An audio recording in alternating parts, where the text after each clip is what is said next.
Key by Anthony Horowitz is the third book in the Alex Rider series. It's an action-packed book with a James Bond-type plot, and everybody should read it. In this book, Alex Rider is getting used to being a regular kid after he finishes his second mission in France. This proves to be difficult for Alex as the MI6, the British CIA, begins tracking him down again for another mission.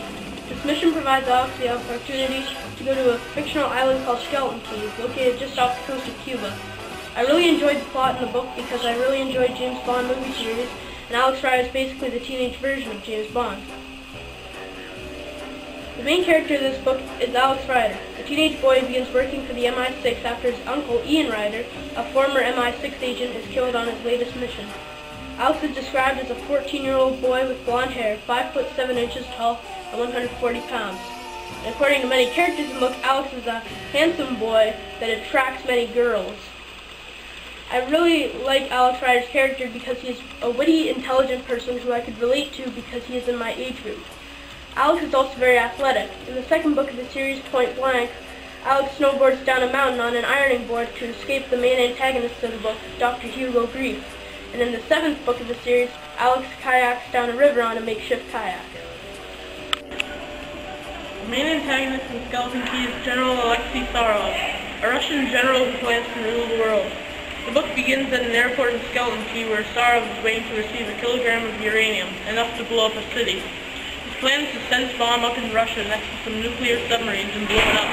Russia will be blamed for the incident and everyone will look towards the fictional president of Russia, Kirienko.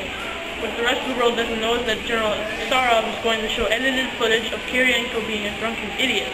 Kirienko will be forced into power, Russia will be turned back to communism, and General Sarov will take over as leader of Russia. Sarov is described as having short gray hair, pale blue eyes, and an emotionless face. In the book, Sarov wishes to adopt Alex Rider and turn him into his right-hand man. Sarov wants to do this because Alex bears a striking resemblance to Sarov's late son Vladimir, not only in their physical appearances but also in their strengths and weaknesses. I enjoyed General Sarov's character because even though he was cruel and evil, he was also very intelligent and showed that he still had some sentimental feelings for Vladimir. One of the more important minor characters is Sarov's assistant Conrad. Conrad has a strong hate towards Alex and is constantly trying to figure out ways to get Sarov to let him kill Alex. When Alex is first captured by Sarov, Alex wakes up in the sugar mill. He's tied down to a conveyor belt, slowly moving towards the spinning stone that produces the sugar. Conrad begins to ask Alex questions as he makes his way towards a certain doom. When Alex finally complies, Conrad does not let Alex off the conveyor belt. Instead, he just watches as Alex is almost crushed by the spinning stone until Sarov comes into the room and stops the machine as he wants to keep Alex alive. Conrad was included in the book to keep the readers interested and to create a sense of excitement throughout the novel. I like Conrad's character because he did what he was supposed to do during the duration of the novel, which was to keep the reader excited even during dull points of the book. Another minor character in this novel is Derek Smithers. Smithers is basically the Alex Rider version of Q from the James Bond series. He supplies the agents with all their gadgets and machines. Smithers provides Alex with a cell phone that he can take underwater with a built-in tranquilizer dart that can be fired by calling 999. He also gives Alex a pack of bubble gum that expands when chewed for a certain amount of time. This gum can break through anything, even metal. The gum is called 007, an obvious nod to the James Bond series. The last thing Smithers provides Alex with is a Tiger Woods figurine that doubles as a stun grenade. Smithers was included in this book because without his help of his gadgets, Alex would never be able to find his way out of any situation. I liked Smithers' character because he was very intelligent and he was also important in helping Alex Rider through all 10 of the novels. My favorite part of the book is when Alex is found in the trunk of Sarov's car while he is trying to escape. The way Sarov punishes him is not physically harmful, but it damages Alex mentally. He suddenly reached out and took the megaphone device from the guard. He pointed it at Alex's chest and pressed a button. At once, Alex heard a thumping sound that echoed through the air. It took him a second or two to realize that it was his own heart, amplified and transmitted out of a speaker system hidden somewhere inside the guardhouse. The car was scanned at the barrier, Sarov explained. Every car is scanned at the barrier, using the machine I'm holding now, a sophisticated sensor. This is what the guard heard. You can hear it now. Alex listened to his own heart. Sarov was suddenly angry. Nothing in his face had changed, but his pale blue eyes had turned to ice, and there was a dreadful deadness about him, as if his own life had suddenly been drained away. Do you not remember what I told you? He whispered. If you tried to escape, you would be shot. Conrad very much wishes to shoot you. He believes I am a fool to have you here as my guest. He is right. Conrad stepped forward, the gun raised. Alex's heart was the animal inside him, beyond his control, responding to the fear he felt. There's nothing he could do to hide it. The heart was beating louder and faster, echoing out of the speakers. I don't understand you, Alex. Have you no idea what I'm offering you?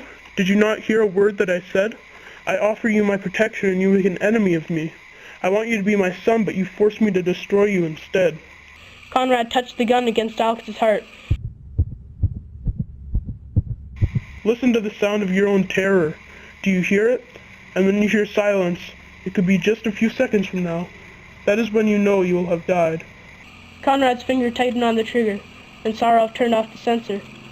The heartbeat stopped. Alex felt as if he had been shot. Sudden silence hit him like a hammer blow, like a bullet from a gun. He fell to his knees, hollowed out, barely able to breathe. Alex Rider reminds me of James Bond from the James Bond series because they are very similar in the way that they are both larger-than-life characters. They always seem to have a way out of every situation, be it their own resourcefulness, some kind of gadget, or help from someone else. Readers seem to enjoy this kind of character because they are always something that the reader wants to be. They seem to carry most of the traits that people want to have, such as intelligence, ingenuity, and athletic ability. I like this kind of writing because there's no real standout theme in the book. Because of this, the reader does not have to try to read between the lines, looking for some message that isn't really there. This makes the book easier and more enjoyable to read as the audience doesn't have to learn a life lesson from a book about a Russian general trying to take over the world. I think that the airport where Sarov is waiting to receive his uranium is an important location because the setting sets everything up in the story without telling you what is actually going on. In this setting, there are two sets of runway lights, the original runway lights and the lights Sarov set up personally in case the uranium didn't got free, which they did. After giving the uranium to Sarov, they demanded an extra $250,000 on top of the $500,000 that Sarov had already paid.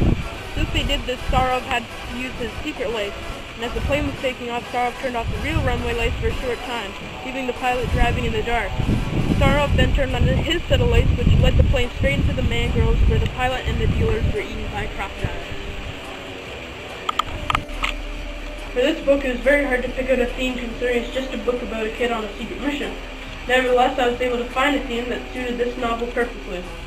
Throughout the book, Sarov wants desperately for Alex to become his son. He wants Alex to love him like a father, but Alex never would. Finally, when Sarov is about to kill Alex for attempting to foil his plot, Alex says, "I'd rather be dead than have a father like you." The sentence sends Sarov over the edge. He is so saddened that Alex does not want to be his son that he kills himself instead of Alex.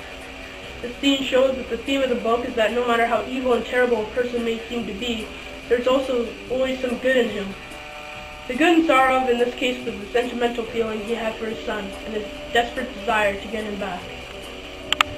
People my age should read this book and all the other books in the series because they are action-packed and filled with suspense. These books also have themes that a lot of kids in my age group can relate to.